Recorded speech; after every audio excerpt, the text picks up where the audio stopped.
7 months after flooding led to the re-emergence of Tulare Lake, some families are still feeling the effects right now. One Corcoran couple says they lost everything. Yeah, the place they called home for 24 years was among those left underwater. And despite promises, it's been a struggle to get help. Fox 26 News reporter Myra Franco has their story tonight and shares how life has been for them following that devastation. Myra? Liz Monty, a good friend of the couple, contacted Fox 26 News in hopes there could be some type of help for individuals who were denied assistance from FEMA. So we looked into why FEMA denied help to those who need it and learned what's in the works to help those who have been denied. Pero sí, todo perdimos, todo. Life hasn't been the same for Enrique and Marta Garcia since disastrous floods took everything from them. Floods that led to the return of Tulare Lake.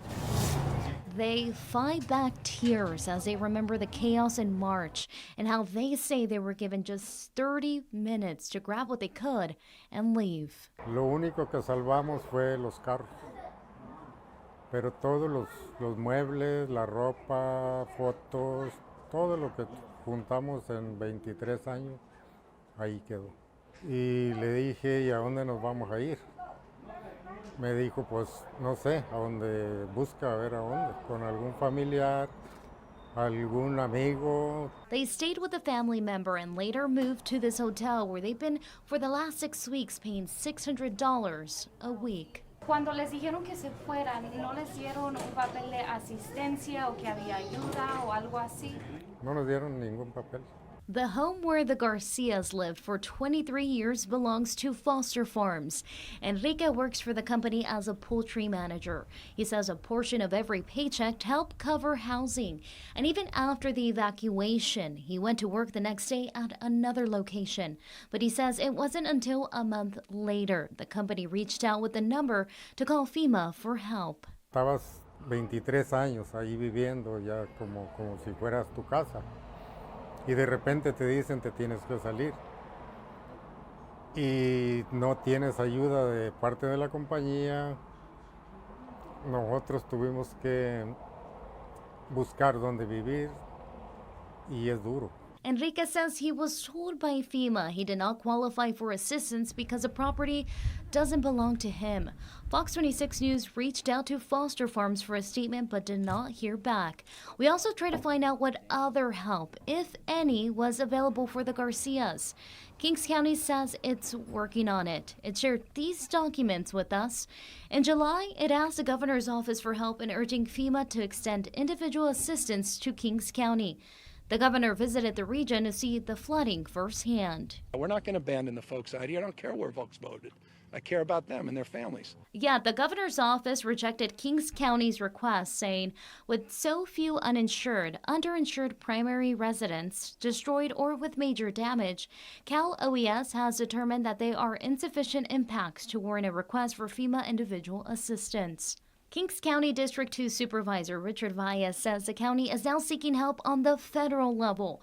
He hopes the county can get approval very soon so they can help people like the Garcias who need help getting back on their feet. Just last week, Enrique was finally given the green light to go back to the property to find anything that was still salvageable. Nothing was. Si haya pues alguna organización o por parte del Estado que pudieran ayudarnos a nosotros, pues sería muy bueno para nosotros. Supervisor V says he has connected with the Garcias. He says he will be helping them with more time at the motel. The friend who reached out to Fox 26 News has created a GoFundMe fundraiser for the couple. If you would like to help, I'll have all those details up on our website at KMPH.com. Liz and Monty.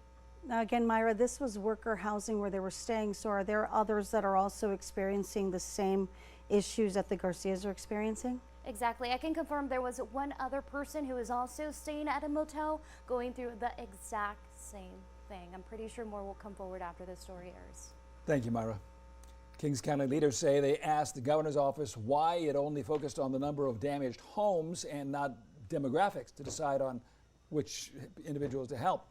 they have not heard back. Now, they say that the numbers speak for themselves. 40% of employees in Kings County have lost work or are unemployed due to the disaster. 33% do not qualify for standard unemployment insurance. 60% were unsure if they qualify for it as well. 13% developed a need for federal supplemental assistance, and 7% were already on some form of government assistance. And with that, for today's question of the day, we want to know, do you agree with the governor's office rejecting Kings County's request for individual assistance for those impacted by Tulare Lake? Chime in with your answer on KMPH.com. All you have to do is click on this story and a poll will be provided. Want to see more stories like this? Watch Great Day weekday mornings from 5 to 10 and Fox 26 News at 10.